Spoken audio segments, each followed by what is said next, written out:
Hello, నేను miss రావు. దేశానికి army ఎంత గట్టిగా ఉంటే ఆ దేశానికి భద్రత అంత పగడ్బందీగా ఉంటుంది. అలాగే ఆ రాష్ట్రాలకు కానీ లేదంటే దేశానికి కానీ అంతర్గత శాంతి భద్రతల కోసం పోలీసు వ్యవస్థ కూడా అంతే పటిష్టంగా ఉండాలి. అందుకే వాళ్ళ మనోధైర్యంతో ఉండాలి. అలాగే వాళ్ళు చాలా స్మార్ట్గా కూడా ఆలోచించాలి. మరి తెలంగాణ పోలీసులకి ఏమైందో తెలియదు కానీ ఒకే నెలలో 5 చనిపోవడం జరిగింది. వాళ్ళలో 2 ఎస్ఐలు, 2 హెడ్ కానిస్టేబుల్, ఒక లేడీ కానిస్టేబుల్ ఉన్నారు. వీళ్ళ మరణానికి కారణాల మీద తెలంగాణ పోలీస్ అన్వేషిస్తోంది. తెలంగాణ పోలీస్ అంటేనే ఒక ప్రత్యేకమైనటువంటి గుర్తింపు ఉంది. అమెరికా నుంచి ఇవాంకా వచ్చినప్పుడు, ట్రంప్ కుమార్తె ఇవాంకా వచ్చినప్పుడు ఇచ్చినటువంటి భద్రత ప్రోటోకాల్ ఇవన్నీ చూసిన తర్వాత తెలంగాణ పోలీసుని ప్రశంసించకుండా ఉండలేకపోయింది అమెరికా ప్రభుత్వం. అంతటి పేరున్నటువంటి తెలంగాణ పోలీస్ శాఖ, ఆ శాఖలో పనిచేస్తున్నటువంటి ఎస్ఐలు లేదా కానిస్టేబుల్ ఒక నెలలో 5 చనిపోయారని అంటే దానికి కారణం ఏంటి అనే దాని మీద ఇప్పుడు అన్వేషిస్తుంది తెలంగాణ పోలీస్ శాఖ. 2 కారణాలు కనిపిస్తున్నాయి. బలహీనతలు కారణంగానే ఆత్మహత్యలకు పాల్పడుతున్నారు అనేటువంటి ఒక అభిప్రాయానికి తెలంగాణ పోలీసు ఉన్నతాధికారులు వచ్చారు. అందుకే ఏ పోలీస్ స్టేషన్లో ఎవరెవరు యాక్టివిటీస్ ఎలా ఉన్నాయి, ఎవరెవరు ఎవరితోటి టచ్లో ఉంటున్నారు, అన్డిసిప్లిన్గా ఎవరున్నారు, వాళ్ళ బలహీనతలు ఏంటి అనే దాని మీద అబ్జర్వ్ చేయమని చెప్పి తెలంగాణ పోలీసు ఉన్నతాధికారులు కింది స్థాయి సిబ్బందికి ఆదేశాలు జారీ చేశారు. మానసికమైనటువంటి స్థైర్యాన్ని ఎందుకు కోల్పోతున్నారు, వాళ్ళ బలహీనతలు ఏంటి, ఒక్కసారి కాకి డ్రెస్ వేసుకోగానే వాళ్ళు దర్పం ప్రదర్శించిన కారణంగానే ఇవి జరుగుతున్నాయా, లేదు మానసికంగా వాళ్ళలో దృఢత్వం లేదా, ఎందుకు ఇవి జరుగుతున్నాయి అనే దాని మీద ఇప్పుడు తెలంగాణ పోలీసు ఉన్నతాధికారులు అన్వేషిస్తున్నారు. కౌన్సిలింగ్ ఇవ్వాలి, ప్రజలతోటి ఫ్రెండ్లీ పోలీసింగ్ ఉండాలి, అప్పుడే శాంతి భద్రతలు సాధ్యము అనేటువంటి విషయాన్ని తెలంగాణ పోలీస్ నమ్ముతుంది.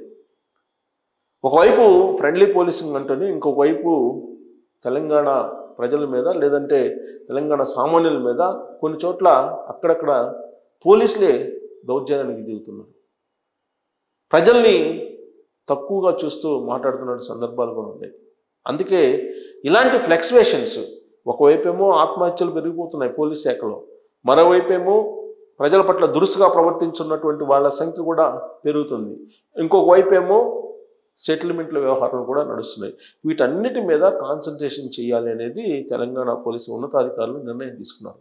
అందుకే కీన్గా కింది స్థాయి వరకు స్క్రూటినీ చేయాలి, ఎవరు ఏంటి అనే దాని మీద ఒక నిర్ణయం తీసుకున్నారు.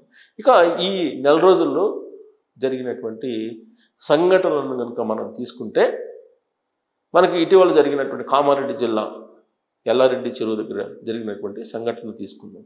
అక్కడ ఎస్ఐ కానిస్టేబుల్ 2 చెరువులో పడి చనిపోయారు. ఒక లేడీ కానిస్టేబుల్, అలాగే బెక్కనూరు ఎస్ఐ సాయి కుమార్. ఈ బెక్కనూరు ఎస్ఐ సాయి కుమార్కి అలాగే బీబీపేట కానిస్టేబుల్ శృతికి మధ్య వివాహేతర సంబంధమే దీనికి కారణం అనేది పోలీసులు ప్రాథమికంగా అనుమానిస్తున్నారు. దానికి సంబంధించిన ఇన్వెస్టిగేషన్ కూడా జరుగుతోంది. వాళ్ళ మొబైల్స్ని ఇప్పటికే ఫోరెన్సిక్కి పంపించారు. ఫోరెన్సిక్ నుంచి వచ్చేటువంటి రిపోర్ట్ కోసం వెయిట్ చేస్తున్నారు. ఈలోపే శృతి అలాగే సాయి కుమార్ ఫ్రెండ్స్ని వాళ్ళ బంధువుల్ని కలిసి ఇన్వెస్టిగేషన్ని ముందుకు తీసుకెళ్తున్నారు. ఈ క్రమంలో అన్ని కోణాల నుంచి ఆలోచిస్తే ప్రాథమికంగా కనిపిస్తుంది ఏంటంటే వివాహేతర సంబంధం. వాస్తవంగా శృతికి ఎప్పుడో పెళ్ళయింది. ఆ తర్వాత ఆవిడ విడాకులు తీసుకొని ఒంటరి మహిళగా ఉంటూ ఉన్నారు. ఆవిడ బెక్కనూరు ఎస్ఐ తోటి వివాహేతర సంబంధం పెట్టుకున్నారు. దాని కారణంగానే ఇది జరిగింది అని అంటున్నారు. వాస్తవంగా బీబీపేటకి 2018లో అపాయింట్ అయ్యారు ఎస్ఐగా సాయి కుమార్. ఆ సమయంలోనే అటు శృతికి ఇటు సాయి కుమార్కి మధ్య సంబంధాలు ఏర్పడ్డాయి. అది ప్రయాణిస్తున్నటువంటి క్రమంలో నిఖిల్ ఎంటర్ అయ్యారు. నిఖిల్ వాస్తవంగా కంప్యూటర్ ఆపరేటర్ ఆయన. పోలీస్ స్టేషన్లో కంప్యూటర్లో రిపేర్ వచ్చినప్పుడు ఆయన వస్తూ ఉంటారు అనేది. ఆ సందర్భంగా ఏర్పడినటువంటి పరిచయమే పెళ్లి వరకు వెళ్ళింది శృతికి అలాగే నిఖిల్కి. ఆ పెళ్లికి సంబంధించినటువంటి వివాదమే ఇప్పుడు పెద్దలు ఒప్పుకోలేదు. ఆ కారణంగా పెళ్లి కూడా ఆగిపోయింది. అక్కడి నుంచి గొడవలు స్టార్ట్ అయ్యాయి. ఆ గొడవల్లో సాయి కుమార్ ఎస్ఐ ప్రమేయం ఉంది అనేది పోలీసుల ఇన్వెస్టిగేషన్లో ప్రాథమికంగా అనుమానిస్తున్నారు. పైగా వాళ్ళకి సంబంధించిన బ్యాంక్ లాకర్లు ఏవైతే ఉన్నాయో ఆ లాకర్లను కూడా చెక్ చేస్తూ ఉన్నారు. లాకర్లో కీలకమైనటువంటి సమాచారాలు దొరికే అవకాశం ఉంది. ఒకవేళ ఆభరణాలకు సంబంధించిన ఇష్యూస్ కానీ లేదంటే ఆర్థికపరమైనటువంటి లావాదేవీల విషయంలో ఏమన్నా వీళ్ళ మధ్య గొడవ వచ్చిందా అనే దాని మీద. అయితే ఇక్కడ పోలీసులు లభించినటువంటి క్లూ పోలీసులకి ఏంటంటే నిఖిల్కి అలాగే శృతికి మధ్య సాయి కుమార్ కంటే ముందే ప్రేమాయణం ఉందా, వాళ్ళిద్దరి మధ్య అంతకు ముందే సంబంధాలు ఉన్నాయా, సంబంధాలు ఉన్నటువంటి క్రమంలోనే ఆయన బీబీపేట ఎస్ఐగా ఎంటర్ అయిన తర్వాత వాళ్ళిద్దరు రిలేషన్లో ఎంటర్ అయ్యారా, లేదు ఎస్ఐకి వివాహేతర సంబంధం శృతితో ఉంది కాబట్టి పెళ్లి చేసుకోవద్దని చెప్పి నిఖిల్ని ఒత్తిడి తీసుకొచ్చారా, ఆ క్రమంలోనే జరిగిందా అనే దాని మీద పోలీసులు ఒక కంక్లూజన్కి రాలేకపోతున్నారు. సో కాబట్టి ఈ కంక్లూజన్ రావాలంటే కనుక ఫోరెన్సిక్ రిపోర్టు అఫీషియల్గా రావాల్సి ఉంది. ఫోరెన్సిక్ రిపోర్టు కోసం ఎదురు చూస్తున్నారు. ఒకే కారులో వెళ్ళటం, ఒక డాబాలో వీళ్ళు కలుసుకోవటం, వీటన్నిటిని కూడా సీసీ కెమెరాల ద్వారా ట్రేస్ అవుట్ చేశారు. ఆల్మోస్ట్ ట్రేస్ అవుట్ చేశారు. చాలా చివరి దశలో ఇన్వెస్టిగేషన్ ఉంది. కారణం ఏదైనప్పటికీ ఒక ఎస్ఐ ఒక కానిస్టేబుల్ చెరులో పడి చనిపోయారు. ఇది ఆ ఎపిసోడ్. ఇక శనివారం రోజున జరిగినటువంటి సంఘటన సిరిసిల్లలో హెడ్ కానిస్టేబుల్ సాయి కుమార్, ఆయన పేరు కూడా సాయి కుమార్, హెడ్ కానిస్టేబుల్ అతను అప్పుల పాలయ్యారు. దేనికి అప్పుల పాలయ్యారు అని అంటే ఆన్లైన్ గేమ్స్ ఆడటం కోసం 25 లక్షల రూపాయలు అప్పు అయ్యారు.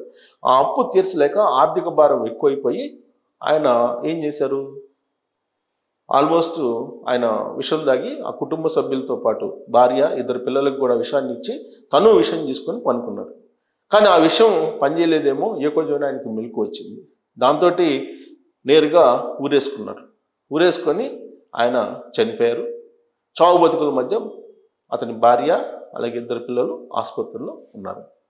ఇక మెదక్ జిల్లాలో జరిగినటువంటి సంఘటన ఇంకోటి. అతను హెడ్ కానిస్టేబుల్, అతని వయసు 55 సంవత్సరాలు సుమారుగా. ఆయన వివాహేతర సంబంధం పెట్టుకున్నందువల్లనే గొడవలు వచ్చినాయి. ఆ గొడవలు తట్టుకోలేక ఇతను ఆత్మహత్య చేసుకున్నాడు అనేది ఆ కానిస్టేబుల్ భార్య ఇస్తున్నట్టు ఫిర్యాదు. సో ఈయన సాయి కుమార్, ఇతని పేరు, మెదక్ జిల్లాకు సంబంధించిన అతను. మెదక్ జిల్లా కొల్చాపురం పోలీస్ స్టేషన్ హెడ్ కానిస్టేబుల్గా పనిచేస్తున్నాడు. ఇందాక నేను చెప్పిన అతను రాజన్న సిరిసిల్ల జిల్లా గంభీరావుపేట మండలం లింగన్నపేటకు చెందిన బండారి బాలకృష్ణ. నేను సాయి కుమార్ అని చెప్పాను, కాదు, బండారి బాలకృష్ణ. అతను సిరిసిల్ల జిల్లాలో అతను బండారి బాలకృష్ణ.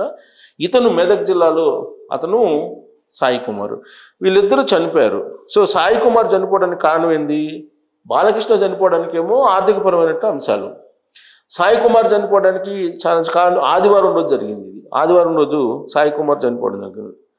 ఇతను వివాహ సంబంధం పెట్టుకునే నేపథ్యంలో ఈయన విచిత్రంగా ఏంటంటే సాయి కుమారు పోలీస్ స్టేషన్ ఆవరణలోనే ఇతను సూసైడ్ చేసుకున్నాడు. అక్కడ ఉండేటువంటి చెట్టుకి, అక్కడ పోలీస్ స్టేషన్ ఆవరణలోనే ఆయన చెట్టుకు ఉరి తీసుకున్నాడు. ఆ తర్వాత మీరు ఇంకొక సంఘటన గుర్తుంచుకుంటే డిసెంబర్ 2వ తారీఖున అది ఎక్కడ జరిగింది, ములుగు జిల్లా వాజేడు ఎస్ఐ, అతని పేరు హరీష్. అతను ఒక యువతి హాని ట్రాప్లో పడిపోయాడు. ఆ యువతి తను పెళ్లి చేసుకుంటావా లేదని చెప్పి ఒత్తిడి తీసుకొస్తే ఆ ఒత్తిడిని తట్టుకోలేక తుపాకీ తీసుకొని కాల్చుకొని ఆత్మహత్యకు పాల్పడ్డాడు. సో దీనికి సంబంధించి పోలీస్ శాఖే ఆందోళనకు గురవుతుంది. ఒకవైపు ఏమో మెదక్ జిల్లాలో ఉండేటువంటి హెడ్ కానిస్టేబుల్ ఆయన సాయి కుమార్, ఆయన వివాహేతర సంబంధంతో చనిపోయాడు, ఆత్మహత్య చేసుకున్నాడు. ఇంకొక వైపు ఏమో సిరిసిల్ల జిల్లా సంబంధించి అక్కడ బాలకృష్ణ, అతనేమో ఆర్థిక ఇబ్బందులు తట్టుకోలేక సూసైడ్ తీసుకున్నాడు. హరీష్ డిసెంబర్ 2వ తారీఖున ఎస్ఐగా ఉంటూ ఆయన ఆయన గన్తోటి కాల్చుకున్నారు. సో ఈ మొత్తం ఆత్మహత్యలు కనుక తీసుకుంటే పోలీసు విభాగంలో మానసిక స్థైర్యం ఉండేటువంటి వాళ్ళ సంఖ్య తగ్గుతుంది అనేటువంటి భావన కలుగుతుంది. ఇది సమాజానికి మంచిది కాదు. పోలీసు ఎప్పుడు స్ట్రాంగ్గా ఉండాలి. ఎందుకంటే సమాజంలో సామాన్యులకు రక్షణ కల్పించేటువంటి డిపార్ట్మెంటు పోలీస్ డిపార్ట్మెంటు. సామాన్యులే కాదు, ఎవరికైనా రక్షణ కల్పించేటువంటి డిపార్ట్మెంటు. దానికి ఒక క్రమశిక్షణ అనేది ఉంటుంది. మిగతా డిపార్ట్మెంట్లతోటి పోలీసు విభాగాన్ని మనం అసలు ఎట్టి పరిస్థితుల్లో పోల్చలేము కూడా. దాని క్రమశిక్షణకు సంబంధించినటువంటి మార్గదర్శకాలు కూడా డిఫరెంట్గా ఉంటాయి పోలీస్ శాఖకి. సో దానికి ఎదురొడ్డి పోరాడాల్సినటువంటి పోలీసులు ఇప్పుడు రకరకాల కారణాలతోటి ఎక్కువగా వివాహేతర సంబంధాలు అని. ఎందుకంటే ఒకసారి అధికారం వచ్చిన తర్వాత, పవర్ వచ్చిన తర్వాత, కాకి డ్రెస్ వేసుకున్న తర్వాత తాను సమాజానికి అతీతుని, తనకి పవర్స్ ఉన్నాయి అనేటువంటి ఒక ఫీలింగ్ వస్తుంది. దాన్ని కంట్రోల్ చేసుకొని మనం సేవకులమి, మనం ప్రజారక్షకులమి, ప్రజలను రక్షించడం మన బాధ్యత అనేది కనుక గుర్తొస్తే ఇలాంటి సంఘటనలు జరగడానికి కూడా అవకాశం లేదు. ఎవరికి ఏది బాధ వచ్చినా ఇమీడియట్గా ఫోన్ చేసేది పోలీసులకే. కాబట్టి ఆ డిపార్ట్మెంట్ అంత విలువైనది. ఆ డిపార్ట్మెంట్ విలువ, అలాగే ఆ డిపార్ట్మెంట్కి ఉండే క్రమశిక్షణ మిగతా డిపార్ట్మెంట్లకు ఉండదు. అలాంటి డిపార్ట్మెంట్లో ఇలాంటి ఆత్మహత్యలు అనేది కొంత ఆందోళన కలిగించేటువంటి అంశం. కేవలం పోలీస్ యాక్టే కాదు, సమాజానికి, తెలంగాణ సమాజానికి, తెలంగాణ రాష్ట్రానికి కూడా ఆందోళన కలిగించేటువంటి అంశం. అందుకే పోలీసు ఉన్నతాధికారులు ఇప్పుడు ఎంటర్ అయ్యారు. సో ఈ ఆత్మహత్యలకు గల కారణాలు ఏంటి, అసలు ఆన్లైన్ చీటింగ్ జరుగుతుందని చెప్పి అవేర్నెస్ చేయాల్సినటువంటి పోలీసులే ఆన్లైన్ గేమ్స్ ఆడి అప్పులు పాలవడం అనేది విచిత్రమైనటువంటి పరిణామం. వీటన్నిటికీ చెక్ పెట్టేందుకు పోలీసు ఉన్నతాధికారులు రంగంలో దిగారు. మరి వీటిని ఎప్పుడైనా ఆపగలరా లేదా అనే దాని మీద కామెంట్ రూపంలో మీ అభిప్రాయం తెలియజేసి థ్యాంక్ యూ వెరీ మచ్.